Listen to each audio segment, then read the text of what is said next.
দর্শক, আপনাদের আমন্ত্রণ জানাচ্ছি রাতের দীপ্ত সংবাদে। আপনাদের সঙ্গে এই মুহূর্তে আছে আমি রুবায়েত হাসান। আর শুরুতেই থাকছে বিআরবি কেবলস সংবাদ শিরোনাম। ৩৫ বছর পর দেশে আবারও প্রতিদ্বন্দ্বিতাপূর্ণ রাষ্ট্রপতি নির্বাচন। আগামীকাল ভোট গ্রহণ শেষেই ফলাফল ঘোষণা। প্রস্তুতি সম্পন্ন জানালেন সিইসি। 2টা থেকে 5টা পর্যন্ত ভোট হবে, তো ভোটের পরে তো আমরা ওখানে ইনস্ট্যান্টলি গোনা শুরু করবো। গোনার পরে রেজাল্ট যেটা আমি অ্যানাউন্স করবো অ্যাজ নির্বাচনী কর্তা, দ্যাট ইজ ফাইনাল। বাংলাদেশে ব্যবসা ও বিনিয়োগ বাড়াতে আগ্রহী ভারত। 2টি যৌথ টাস্কফোর্স গঠনের সিদ্ধান্ত। সংকট কাটাতে সংলাপে গুরুত্ব এফবিসিসিআই এর।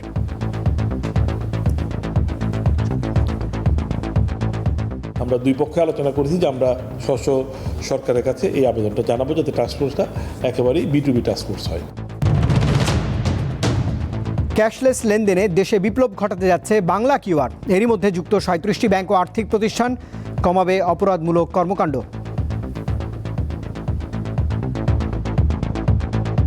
এখানে স্বচ্ছতা আছে, এখানে জবাবদিহিতা কিছু লাগতেছে না, স্বচ্ছ, transparent, everything will be transparent. রাজশাহীতে সার নিয়ে চলছে কারসাজি। অনুমোদিত ডিলাররা বলছেন গুদাম শূন্য, খুচরায় পাওয়া যাচ্ছে বাড়তি টাকা দিলে দুর্ভোগে কৃষকরা।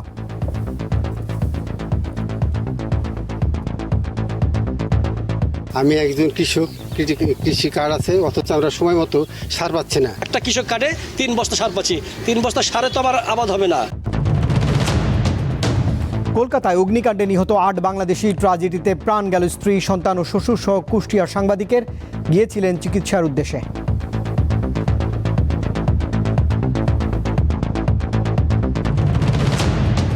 অস্ট্রেলিয়ার বিপক্ষে দ্বিতীয় টেস্ট খেলতে এখন ম্যাকাওয়ে বাংলাদেশ জাতীয় ক্রিকেট দল। প্রথম দিনে জিম সেশনে টাইগারদের অনুশীলন। অপেক্ষা নতুন চ্যালেঞ্জের।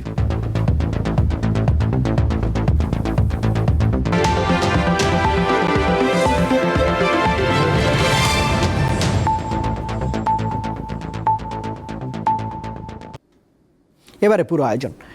৩৫ বছর পর আবারও প্রতিদ্বন্দ্বিতাপূর্ণ রাষ্ট্রপতি নির্বাচনে ভোট হতে যাচ্ছে। আগামীকাল জাতীয় সংসদের অধিবেশন কক্ষে ভোট দেবেন সংসদ সদস্যরা।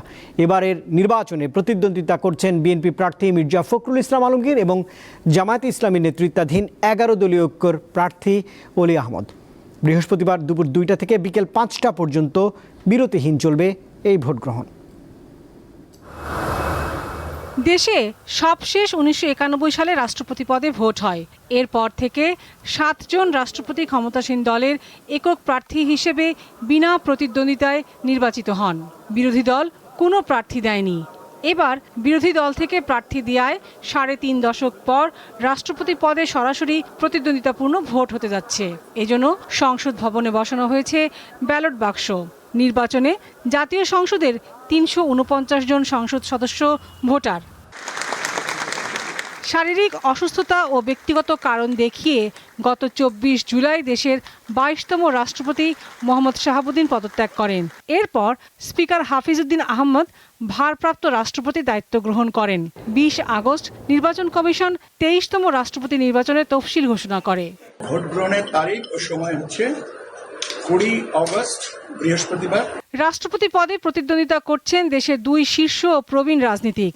জাতীয়তাবাদী দল বিএনপির পক্ষে মির্জা ফখরুল ইসলাম আলমগীর এবং জামায়াতে ইসলামী নেতৃত্বাধীন 11 দলীয় ঐক্যের প্রার্থী হয়েছেন অলি আহমদ।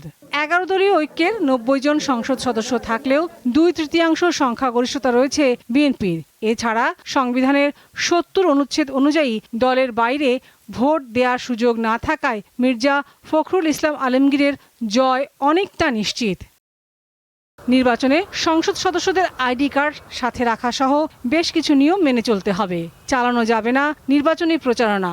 ভোট গ্রহণ শেষ হওয়ার পরই গণনা শুরু হবে। প্রাপ্ত বৈধ ভোট গণনা শেষে সর্বাধিক ভোট পাওয়া প্রার্থীকে বিজয়ী ঘোষণা করবেন নির্বাচন কর্মকর্তা। পরে নির্বাচন কমিশন থেকে ফলাফলের গেজেট প্রকাশ করা হবে। লাবণী গুহ, দীপ্ত সংবাদ, ঢাকা।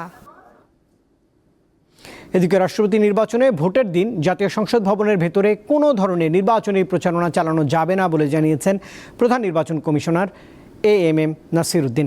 দুপুরে আগারগাঁওয়ের নির্বাচন ভবনে সংবাদ সম্মেলনে তিনি বলেন, এটি একটি ঐতিহাসিক নির্বাচন হতে যাচ্ছে। সারা বিশ্ব এই নির্বাচনের দিকে তাকিয়ে রয়েছে। নির্বাচনে প্রথমে ভারপ্রাপ্ত রাষ্ট্রপতি, প্রধানমন্ত্রী, স্পিকার ও বিরোধী দলীয় নেতা ভোট দেবেন, যা বাংলাদেশ টেলিভিশনের মাধ্যমে সরাসরি সম্প্রচার করা হবে বলে উল্লেখ করেছেন সিইসি। গণনা শেষে সবার সামনেই ভোটের ফলাফল ঘোষণাও করা হবে। ভোটের ফলাফল যেটা ঘোষণা হবে, ওই যে 2টা থেকে 5টা পর্যন্ত ভোট হবে, তো ভোটের পরে তো আমরা ওখানে ইনস্ট্যান্টলি গোনা শুরু করব। গোনার পরে রেজাল্ট যেটা আমি অ্যানাউন্স করবো অ্যাজ নির্বাচনী কর্তা, that is final as per law, that is final as per law. সুতরাং ওইটা আমরা ভোটের পরপরই আমরা কাউন্টিং করে ওখানে আমরা ঘোষণা করে দেব। পরে আমরা এখানে এসে হয়তো দিনই গ্যাজেট করে দেবো। এটা বিএনপির সংসদীয় দলের সভায় বিদায়ী বক্তব্যে কাঁদলেন দলের সদ্য সাবেক মহাসচিব ও রাষ্ট্রপতি পদপ্রার্থী মির্জা ফখরুল ইসলাম আলমগীর। বুধবার জাতীয় সংসদ ভবনে সরকারি দলের সভাকক্ষে প্রায় 1.5 ঘন্টার এই বৈঠকে মির্জা ফখরুল ইসলাম নেতাকর্মীদের কাছে দোয়া চেয়ে রাষ্ট্রপতি নির্বাচনে ভোট দেওয়ার আহ্বান জানান। বিএনপিতে যোগ দেওয়ার পর জ্যেষ্ঠ যুগ্ম মহাসচিব, ভারপ্রাপ্ত মহাসচিব ও পরে মহাসচিব হিসেবে দীর্ঘ দায়িত্ব পালন করেন মির্জা ফখরুল ইসলাম আলমগীর।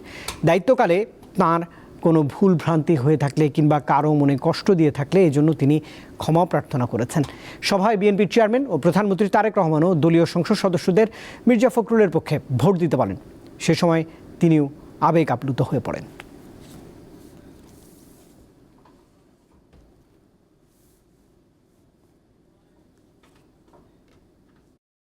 বাংলাদেশে ব্যবসা ও বিনিয়োগ বাড়াতে চান ভারতীয় ব্যবসায়ীরা। সে লক্ষ্যে 2 দেশের মধ্যে যৌথ টাস্কফোর্স গঠনের প্রস্তাব দিয়েছেন ভারতের শীর্ষ ব্যবসায়ী সংগঠন confederation of Indian industry CII। এই প্রস্তাবকে স্বাগত জানিয়েছে বাংলাদেশের ব্যবসায়ীদের শীর্ষ সংগঠন FBCCI। আগামী 2 সপ্তাহের মধ্যে এই টাস্কফোর্স গঠন হতে পারে। বর্তমানে বাংলাদেশ ভারত দ্বিপক্ষীয় বাণিজ্যের পরিমাণ প্রায় $12 বিলিয়ন। বাংলাদেশ থেকে রপ্তানি প্রায় $2 বিলিয়ন মতো। বিপরীতে ভারত থেকে আমদানি প্রায় $9 থেকে $10 বিলিয়ন সমপরিমাণ। এ অবস্থায় 2 দেশের ব্যবসায়িক সম্পর্ক আরও গতিশীল করতে সম্প্রতি স্বাস্থ্য, প্রযুক্তি, অবকাঠামো ও সৌরশক্তি খাতে 2টি নতুন বিজনেস টু বিজনেস যৌথ টাস্কফোর্স গঠনের প্রস্তাব দেওয়া হয়েছে।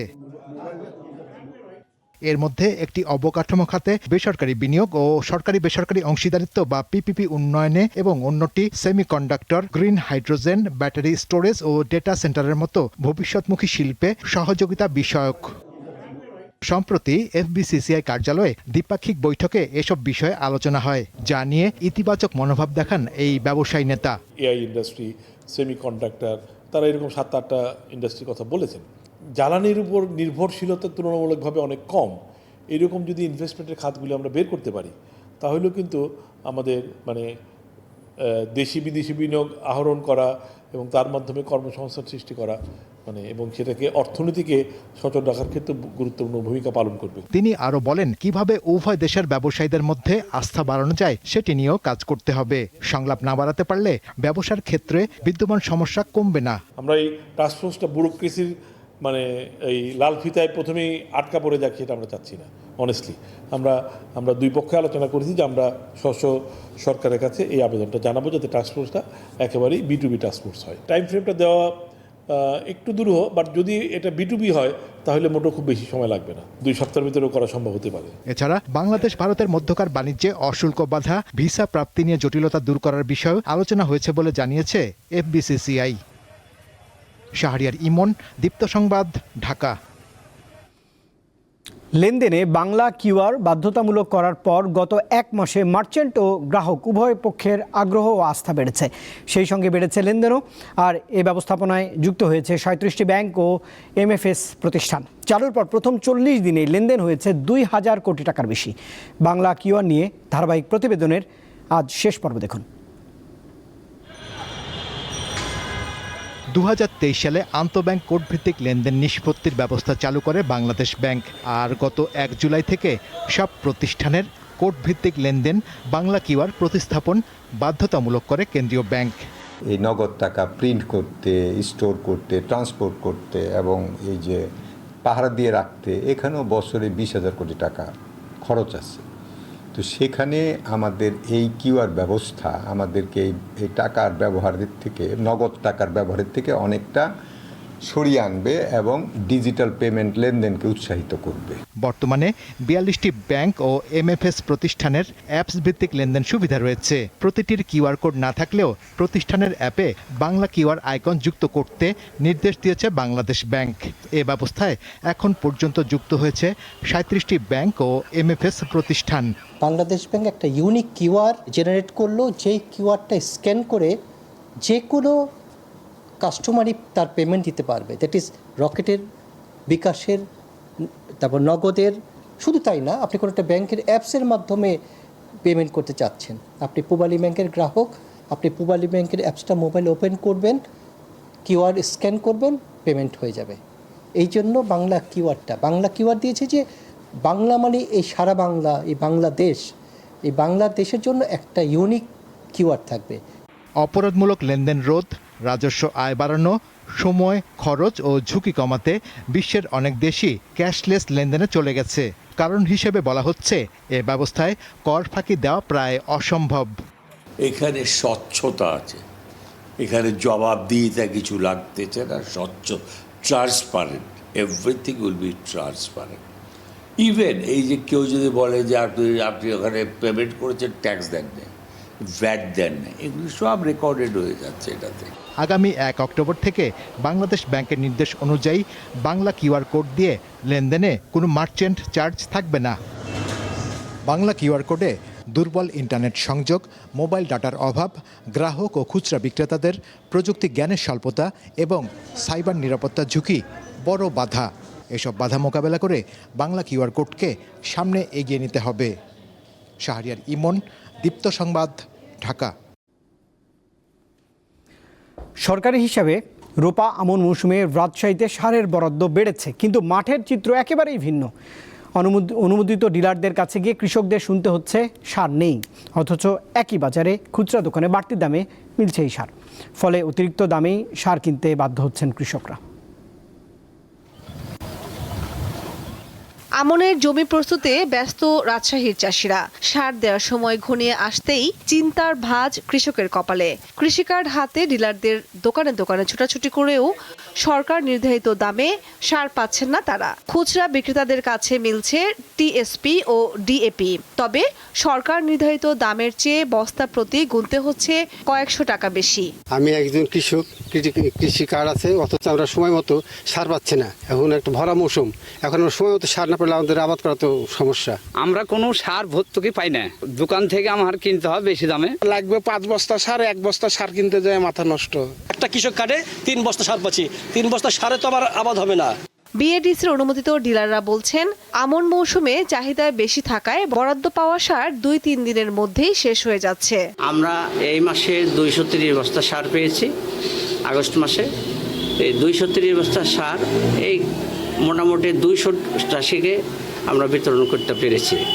তো এই একটা কৃষকে আপনার সারের বস্তা চাই, কেউ 5 বস্তা, কেউ 10 বস্তা, কেউ 7 বস্তা, কেউ 1 বস্তা, 2 বস্তা, এইভাবে নিতে আসে সার। মন্ত্রণালয়ের অনুমোদিত বরাদ্দ অনুযায়ী রাজশাহী জেলার 217 জন ডিলারের মাঝে সার সরবরাহ করা হচ্ছে বলে জানান এই কর্মকর্তা। অনুরূপ আগস্ট মাসে আমাদের রাজশাহী অঞ্চলে ওই বরাদ্দ, মন্ত্রণালয়ের বরাদ্দ ছিল 5620 টন। আমরা ওই 217 জন ডিলারের মাধ্যমে আমরা এটা বিতরণ করছি। সরকার নির্ধারিত দামে 50 কেজির 1 বস্তার টিএসপি সারের মূল্য 1350 টাকা, ডিএপি 1050 আর এমওপি 1000 টাকা। আর খুচরা বাজারে টিএসপি বিক্রি হচ্ছে 1700 থেকে 1800 টাকা, ডিএপি 1600 আর এমওপি বিক্রি হচ্ছে 1500 টাকা। কামরুন নাহার, দীপ্ত, বার্তাকক্ষ। এবার ভারতের কলকাতায় আগুন ট্র্যাজেডির শিকার বাংলাদেশিরা। নিহতদের মধ্যে আছেন কুষ্টিয়ার এক সাংবাদিক, তার স্ত্রী, 3 বছরের শিশু সন্তান ও শ্বশুর। মঙ্গলবার রাতে কলকাতায় নিউ মার্কেটের কাছে মির্জা গালিব স্ট্রিটের একটি আবাসিক হোটেলে ভয়াবহ ওই অগ্নিকাণ্ডে 9 জন প্রাণ হারান, যার মধ্যে 7 জন বাংলাদেশি বলে এখন পর্যন্ত নিশ্চিত হওয়া গেছে।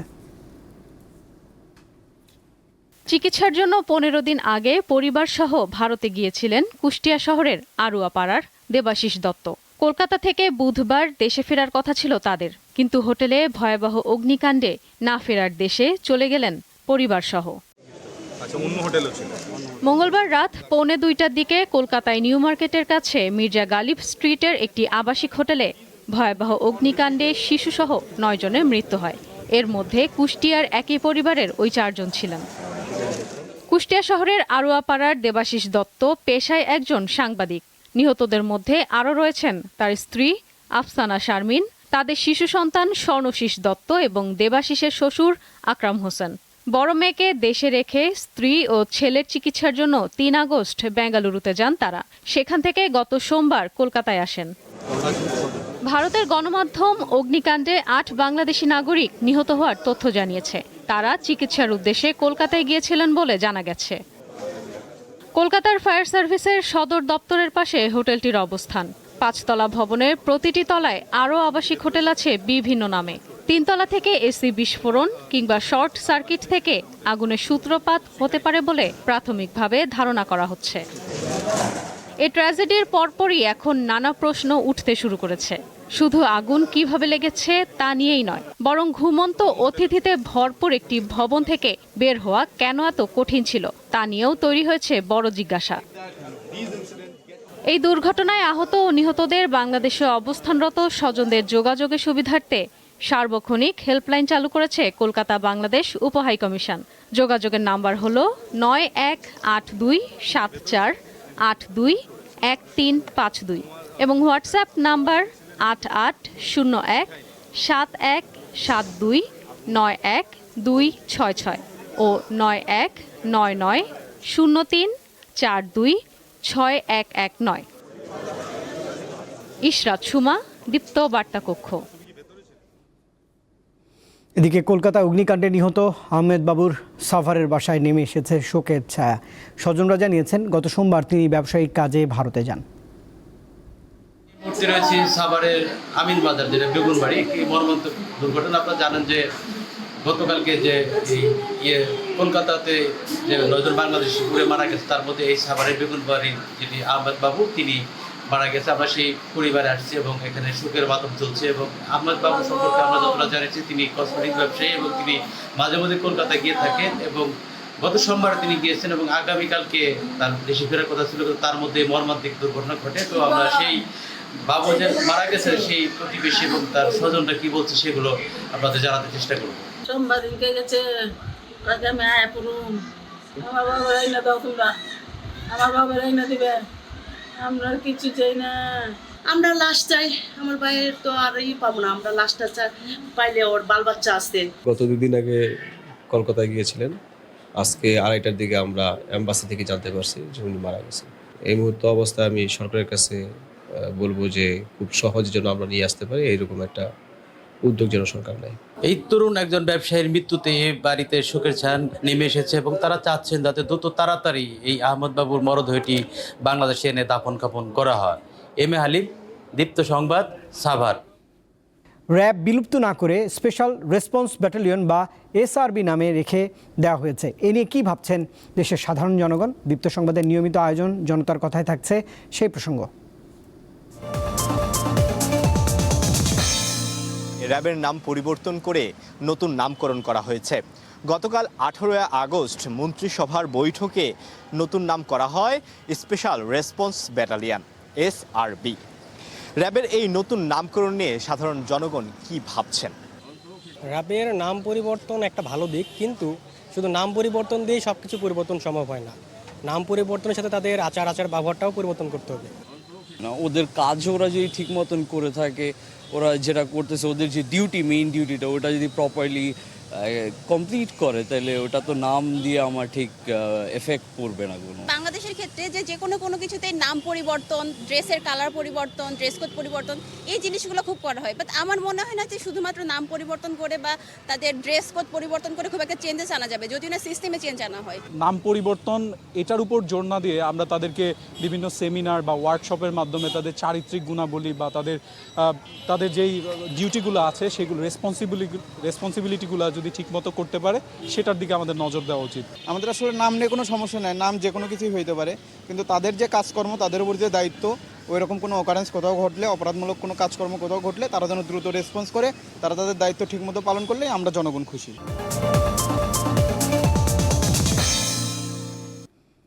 দর্শক, এবার দেশের আরও কিছু টুকরো খবর নিয়ে থাকছে দীপ্ত সংবাদের নিয়মিত আয়োজন সংবাদ সংক্ষেপ। ফেনীর শস্যদিতে বিশ্ববিদ্যালয়ের পাশে বিটুমিন পোড়ানোর বিষাক্ত কালো ধোঁয়া ও তীব্র গন্ধে 4 শিক্ষার্থী অসুস্থ হয়ে পড়ে। বুধবার দুপুরে উত্তর খানেবাড়ি সরকারি প্রাথমিক বিদ্যালয়ে এ ঘটনা ঘটে। অসুস্থদের উদ্ধার করে হাসপাতালে ভর্তি করা হয়েছে। বঙ্গোপসাগর ও নাফ নদীতে মাছ শিকারে গিয়ে আটক হওয়া 24 জেলেকে ফেরত দিয়েছে মিয়ানমারের সশস্ত্র গোষ্ঠী আরাকান আর্মি। বুধবার দুপুরে বিজিবির প্রচেষ্টায় তাদের ফিরিয়ে আনা হয়। 24 জেলের মধ্যে 16 জন বাংলাদেশের নাগরিক। নেত্রকোনার কলমাকান্দা উপজেলা সীমান্তে মাদক বিরোধী বিশেষ অভিযান চালিয়ে মালিকবিহীন অবস্থায় 83 বোতল ভারতীয় মদ জব্দ করা হয়েছে। মঙ্গলবার গভীর রাতে অভিযান পরিচালনা করে এসব উদ্ধার করে বিজিবি। শাহজালাল বিজ্ঞান ও প্রযুক্তি বিশ্ববিদ্যালয়ের এক হলের কাছে টিলার 245টি গাছ বিক্রির উদ্যোগ নিয়েছে বিশ্ববিদ্যালয় কর্তৃপক্ষ। বলছে, হলের মেয়েদের নিরাপত্তার কথা বিবেচনা করে তদন্ত কমিটির প্রতিবেদনের প্রেক্ষিতে এই সিদ্ধান্ত গ্রহণ করা হয়েছে। এতে হলের শিক্ষার্থীদেরও সম্মতি রয়েছে। জহিরুল মোহসান, দীপ্ত বার্তাকক্ষ। রাজধানীর সড়কে মহিলা বাস সার্ভিস চালু হওয়ায় স্বস্তিতে যাতায়াত করতে পারছেন নারীরা। নিরাপদ ও স্বচ্ছন্দে গন্তব্যে পৌঁছাতে পেরে খুশি তারা। শুধু কয়েকটি রুটে নয়, শহরের গুরুত্বপূর্ণ সব সড়কে এই ধরনের বিশেষ বাসের সংখ্যা বাড়ানোর দাবি করেছেন তারা। ব্যস্ত সড়কে ছুটে চলছে নারী যাত্রীদের বিশেষ বাস। নেই গণপরিবহনের মতো ভিড়, হুড়োহুড়ি করে গাড়িতে ওঠার অস্বস্তি। প্রতিদিনের কর্মস্থল বা প্রয়োজনে বের হয়ে বিড়ম্বনা থেকে যেন রেহাই পেয়েছেন নারী যাত্রীরা।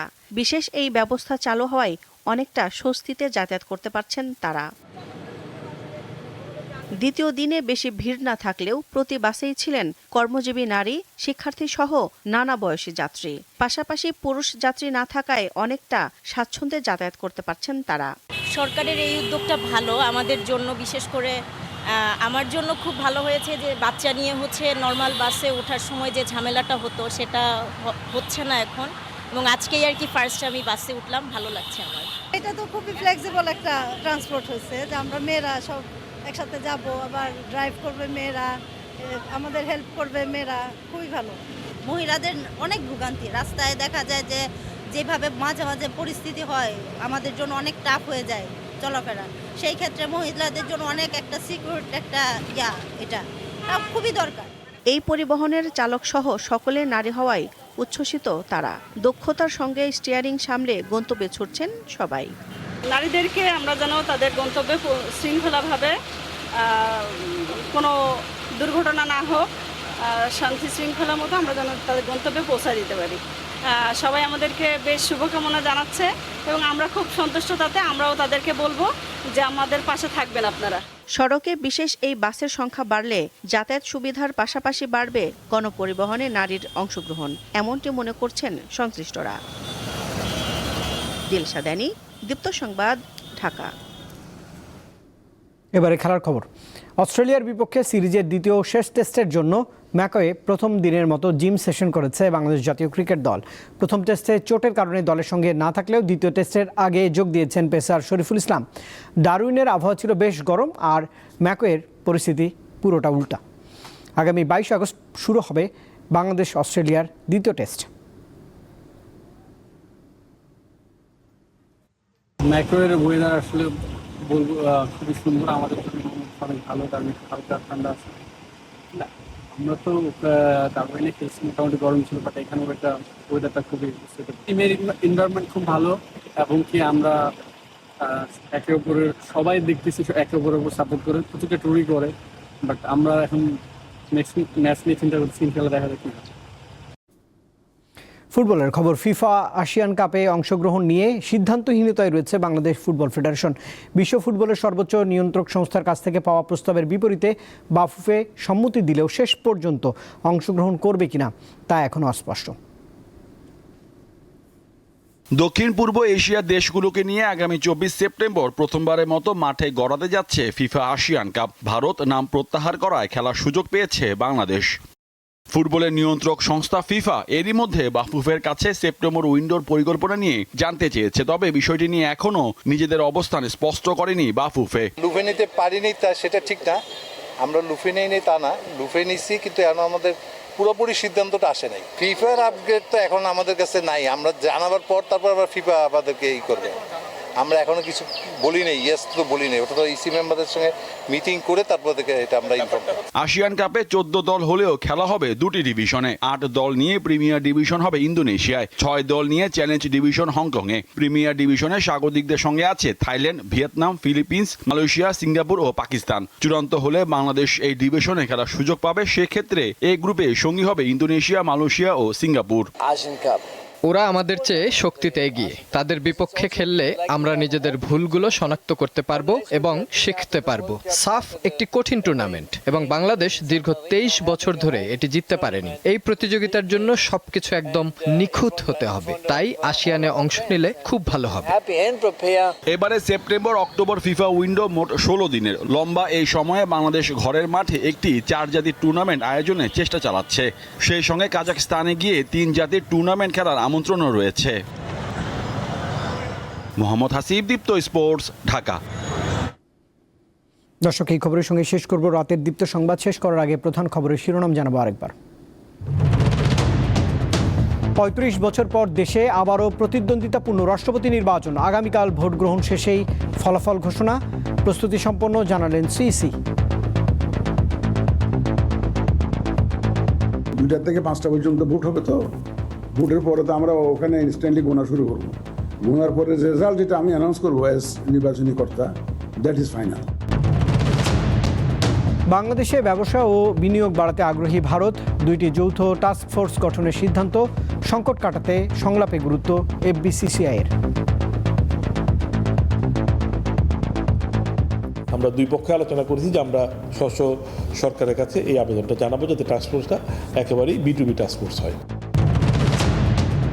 ক্যাশলেস লেনদেনে দেশে বিপ্লব ঘটাতে যাচ্ছে বাংলা কিউআর।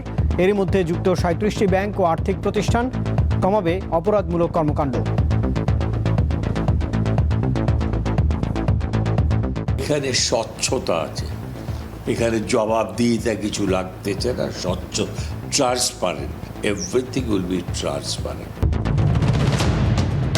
রাজশাহীতে সার নিয়ে চলছে কারসাজি। অনুমোদিত ডিলাররা বলছেন গুদাম শূন্য, খুচরায় পাওয়া যাচ্ছে বাড়তি টাকা দিলেই। দুর্ভোগে কৃষকরা।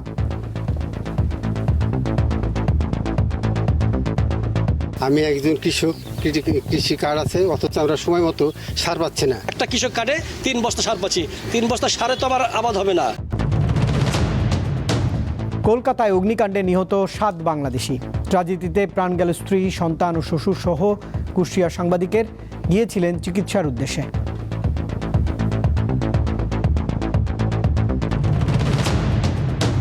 অস্ট্রেলিয়ার বিপক্ষে দ্বিতীয় টেস্ট খেলতে এখন ম্যাকওয়ে বাংলাদেশ জাতীয় ক্রিকেট দল। প্রথম দিনে জিম সেশন টাইগারদের, অপেক্ষা নতুন চ্যালেঞ্জের।